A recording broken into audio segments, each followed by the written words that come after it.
Então, crianças, retomando agora com o nosso horário de arte, não é isso?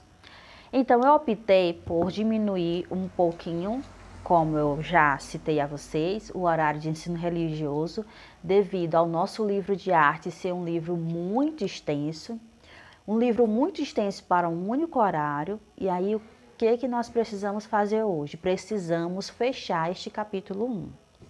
Então, eu peço paciência, porque hoje nosso conteúdo será extenso. Paciência. Mas, antes de tudo, vamos corrigir aquelas 3 questões que eu passei na semana passada, né? Aquelas 3 questões de arte. A primeira diz assim: cite 2 exemplos de obras que não foram feitas para ser de arte. E aí nós temos 2 que é bastante conhecidas, né? 2 que são bastante conhecidas. No caso, o celular e o computador. São 2 obras que foram feitas, mas a intenção não era ser uma arte. Aí, além delas, também a internet, né? Também, bem, por favor, não mexa, certo? Aí, na segunda questão diz assim: qual exemplo de obra que não foi feita para ser de arte conta nas imagens em suas imagens as histórias da Bíblia? Então, conforme nós estudamos lá no nosso livro, a nossa resposta para essa segunda questão é a Basílica de São Vital, na cidade de Ravenna, na Itália. Bem, mamãe está falando. Na terceira questão: que tipo de arte é encontrada no Parque Nacional da Serra da Capivara, no Brasil? Então, nós encontramos pinturas rupestres. Terceira questão: pinturas rupestres, certo? E assim corrigimos as 3 questões da atividade de arte. Agora eu peço a vocês que peguem o seu livro de arte na página 11, livro de arte, página 11. Livro de arte, página 11. Então, vamos lá. O tema, um dos temas, né, que hoje nós vamos estudar vários temas. Então, o primeiro tema é: se não são obras de arte, o que são? Quando dizemos que um objeto não foi criado para ser uma obra de arte, não significa que ele não seja bem feito, bonito ou importante. Significa que ele pode ter outras funções e utilidades. Então, como por exemplo, né, como citamos aí o celular. Bem, por favor, como citamos aí o celular, que foi uma obra de arte que não foi feita para ser de arte. Mas nós sabemos que ele é muito bem feito e aí está em constante evolução, né? Vários modelos vão surgindo com mais funções e aí é uma grande arte, tem uma grande importância, não é isso? Continuando, mas como vimos, essas funções podem ser transformadas ao longo do tempo, como observamos o celular. Ao longo do tempo, né, nós estamos vendo muitas transformações e sempre melhorando cada vez mais. De acordo com o historiador da arte brasileiro George Colin, arte é uma palavra mágica, pois sugere novas formas de olharmos um objeto. Verdade. Quando chamamos um objeto de obra de arte, nós o transformamos em algo que merece ser olhado por mais tempo, guardado em um lugar especial no mundo, nos livros e na memória das pessoas. Então, por exemplo, o manto tupinambá é um objeto indígena que não foi feito para ser uma arte, nós sabemos disso, né? Ele era usado, olha aí a função que esse manto tupinambá tinha. Ele era usado pelo líder religioso indígena, o tão conhecido pajé, em rituais sagrados. Foi levado do Brasil, não é isso? Acompanhem comigo, por favor. Foi levado do Brasil, olha esse século aí, ó, século 17. E hoje se encontra em exposição em museu na Dinamarca. Então, nesse local, ele é visto por muitas pessoas como uma obra de arte.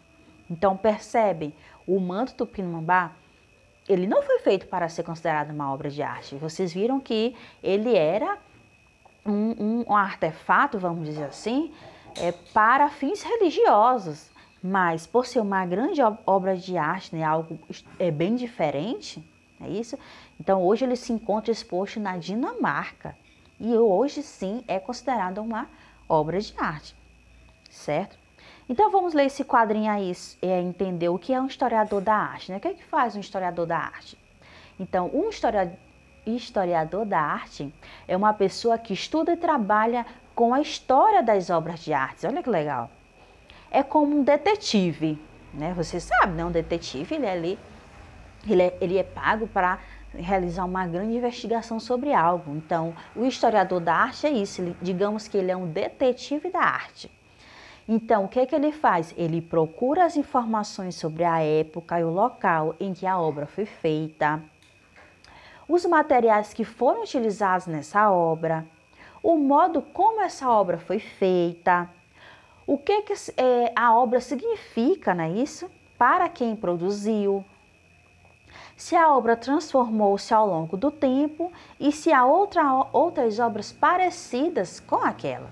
Então, aí é uma grande investigação sobre determinada obra. E para entendermos o que é o Tupinambá era o nome do povo indígena que habita o litoral do Brasil. E aí vamos observar a imagem aí do manto Tupinambá. Olha como ele é feito. Ele é feito de penas de guará, uma ave vermelha. Então é um trabalho bastante minucioso, né? Um trabalho bastante, nós diríamos, manual. Então exige todo um cuidado, é todo um processo. Então por isso hoje ele se encontra exposto. Crianças, me perdoem os barulhos de moto, carro, porque na minha rua passa muito, então é bem complicado, mas vamos lá. Entendido, né, criança? Então, mesmo que uma obra ela não tenha a intenção de ser uma arte, mas ela não deixa de ter a sua importância. Compreendido, né? E aí vamos seguir. Agora vamos na página 12. Página 12 aí. O tema da página 12. Obras que nem parecem ser de arte. Observe as duas fotografias a seguir. Do lado esquerdo, você vê uma obra do artista estadunidense, eu acredito que seja Andy, né? Andy, em uma exposição de arte. Do lado direito, vê uma fotografia do artista Andy em um supermercado. Ok. Na letra A, nós temos assim, Caixas de Brilho, obra feita em 1964 pelo artista estadunidense Andy. Na letra B, fotografia do artista estadunidense Andy, em 1964, em um supermercado na cidade de Nova York, nos Estados Unidos. Certo? Então, a perguntinha que nós temos aí na primeira questão. O que as duas fotografias têm em comum? Eu acredito que o que tem em comum nessas duas fotografias? Eu diria que é pelo fato de as duas retratarem o supermercado, ou pelo menos remeterem ao supermercado. Percebe que esse tipo de caixa me parece ter exatamente no supermercado. E a segunda foto, ele está no supermercado. Então, pelo menos eu tenho essa impressão de que o que as duas têm em comum é que as duas remetem ao pensamento de estarmos em um supermercado. A segunda questão. Você acha que os objetos da primeira foto podem ser considerados obras de arte? Com toda certeza, mesmo que a intenção não tenha sido essa, mas não deixa de ser uma arte. E o da segunda? Também. Então, mesmo que a intenção também não seja para ser uma arte, mas sim, é arte. Como nós vimos aí no tema da nossa aula. Obras que nem parecem ser de arte. Vocês observam essa caixa e essa imagem no supermercado, você acha, isso aqui não é arte, né? Mas, se olharmos bem, é sim uma arte.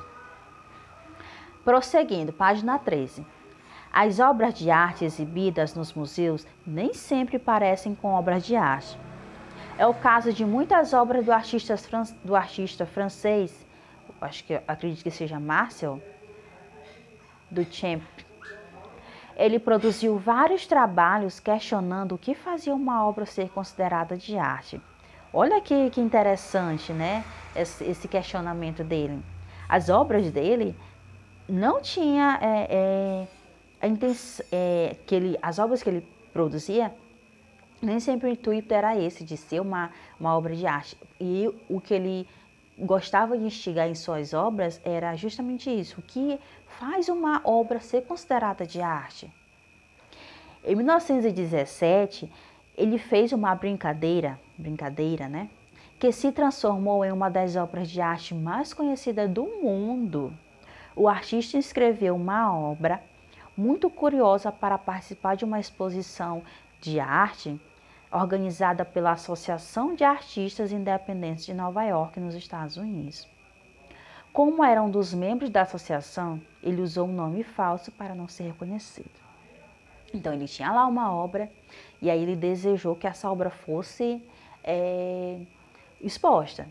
Só que aí, o que ele decidiu fazer? Ele decidiu não utilizar o seu próprio nome, até para não ser reconhecido, como o nosso texto coloca. E aí vamos continuar. Duchamp pegou um urinol, um objeto cotidiano encontrado em banheiros públicos masculinos, tá? Observe bem aí na imagem, ok? Um urinol que é utilizado nos banheiros masculinos, e ele resolveu expor isso. E aí ele assinou com o nome falso de R. Mutt e enviou para a organização do evento com o título fonte. Então ele pegou esse urinol, mandou para a exposição e aí colocou um título fonte.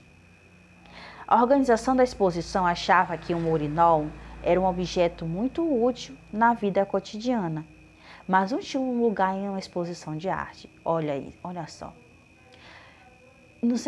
Retomando um pouquinho o que nós conversamos ontem, na disciplina foi História, não é isso? Sim, História. Vocês lembram que nós conversamos sobre o machado de pedra, que hoje pode ser considerado algo ultrapassado, mas é uma invenção tecnológica? Então, o machado de pedra, ele é uma obra de arte. Se observarmos, você vai dizer, não, mas isso aqui não é arte. Mas é. Da mesma forma que o urinol. Se olharmos, não, olha as pessoas da exposição. Não, isso aqui não é um objeto, interessante tudo, mas não é uma obra de arte, mas sim é uma obra de arte. Então, o que aconteceu com essa obra? Mesmo assim, essa peça ela foi colocada na exposição.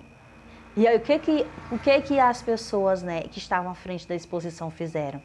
Elas colocaram o urinol atrás das outras obras, né, escondida, porque eles não consideraram como uma arte. Então, olha que interessante. Mesmo sendo uma arte, e assim, eles se viram na obrigação de expor. Não queriam, mas se viram na obrigação de expor. E aí, o que eles fizeram? Pegaram e colocaram lá atrás, escondidinha, atrás de uma divisória. E aí, antes da fonte, no entanto, ela já havia criado uma outra obra juntando dois objetos cotidianos. Ele, né, no caso. Antes da fonte, ele já tinha criado outras, como por exemplo, roda de bicicleta, obra feita pela primeira vez em 1913. Duchamp juntou um banquinho de madeira, observa bem na imagem, até ele está sentado lá ao lado desse objeto, né? Ele juntou um banquinho de madeira com uma roda de bicicleta, certo? Então, mesmo que olhando para essa obra, nós diríamos que não é uma obra, né, em si, mas uma obra de arte, mas sim, é uma obra de arte. Então, a terceira, se você fizesse parte da organização da exposição, aceitaria a fonte e a roda de bicicleta como obras de arte? Por quê? Então, eu respondo por mim, tá? Minha opinião. Eu vendo assim, de primeira, não aceitaria, né? Porque, na minha visão, diria, até então, antes de estar trabalhando esse texto com vocês, na minha visão, eu diria que isso não era arte, Mas hoje, observando agora na nossa leitura do nosso livro, já tem aí uma percepção um tanto quanto diferente, né? Então, é isso. Eu, se olhasse de primeira, não aceitaria. Mas hoje, observando a leitura desse texto, percebo que obras que nem sempre parecem ser de arte, elas não deixam ser de arte, até porque ela é uma invenção, né? É uma invenção e tem uma utilidade, né? Podemos perceber que é uma invenção, tem uma importância e tem uma utilidade. Então, sim, é uma obra de arte. Porque aos nossos olhos isso é tão comum, é tão natural, que a gente não consegue perceber a utilidade que aquilo tem, certo? E aí temos essa visão de que não é obra, mas sim, é uma obra, ok? E aí, crianças, eu vou dar uma pausa aí nesse vídeo, tá? Vou fazer ele de 2 partes para a gente poder finalizar esse conteúdo de arte. Então, por favor, tenham paciência.